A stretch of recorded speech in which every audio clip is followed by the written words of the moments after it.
એક આવું ગામ હતું ને એમાં ફરતા રામ સાધુ સિદ્ધ સાધુ ઈ ગામની અંદર ગામને ગોંદરે સરસ મજાનો સત્સંગ થાય. સત્સંગ પૂરો થાય એટલે બધા પગે લાગીને જા. એમાં એક વાણિયાનો છોકરો યુવાન પણ ગરીબ, બહુ વાણિયા કોઈ દાડ ગરીબ નહીં પણ આ હતો તે ગરીબ બહુ.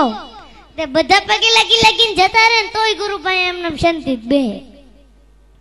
તે એકવાર સાધુએ એને પ્રશ્ન પૂછ્યો કે ભાઈ તું કેમ બે?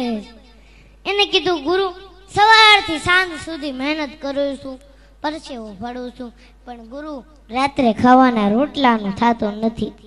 ગુરુ દયાળુ બહુ હતા. આંખ બંધ કરી અને આ માણાનું પ્રારબ્ધ જોયું. પ્રારબ્ધ મતલબ એનું ભાગ્ય જોયું. ભાગ્યમાં તો દેખાણું કે આની તો આખી જિંદગી દુઃખમય છે. આંખ ઉઘાડીને કીધું કે તારી તો આખી જિંદગી દુઃખમય છે, પણ જા 5 વર્ષ સુધી હું તને સુખી કરી શકું. 5 વર્ષ પછી આની આ પરિસ્થિતિ થઈ જાય. બોલ તારે મંજૂર છે? એને કીધું કઈ વાંધો નહીં ગુરુ, પણ આ સુખ મળ્યા પછી દુઃખ બહુ વહમું લાગશે, વિચાર કરી લે. એને કીધું કઈ વાંધો નહીં, 5 વર્ષ તો સુખ મળશે. એને કીધું કઈ વાંધો નહીં ગુરુ, 5 વર્ષ મને સુખી કરો. અને ગુરુએ 2 હાથ માથે મૂક્યા હો અને એટલું જ કીધું જા કાલથી તારા સુખના દિવસો ચાલુ, 5 વર્ષ સુધી તારે ત્યાં ધન ખૂટશે નહીં, જા. અને જેવો જ ઘરે ગયો બીજે જ દાડે એને વિચાર આવ્યો કે આ ઘરની અંદર વાસણો જરા કેવા વધારે છે, લાઈન વેચી દઉં, વેપાર કરું. કોઈ સાધુના આશીર્વાદ ફળી જાય ને તો કઈ પૈસાનો ઢગલો નથી કરી જતા. એ બુદ્ધિમાં ક્લિક થાય અને બુદ્ધિમાં જે ક્લિક થાય ને એ સાચી પડે. ભગવાન બુદ્ધિ પ્રદાતા છે.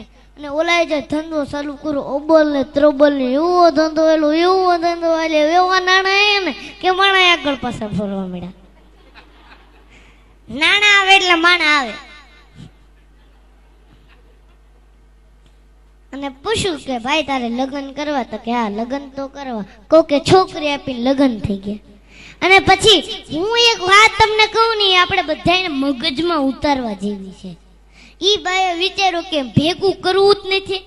હા સમજવા જેવી વાત, ભેગું કરવું જ નથી. કાશ હું એફડી કરીશ, આમ કરીશ, તેમ કરીશ, ફલાણું કરીશ, ઢીકડું કરીશ, તો એ મારા ભાગ્યમાં 5 વર્ષ પછી નથી. લાય આ પૈસાના માધ્યમથી પુણ્ય ભેગું કરી લેવા દે.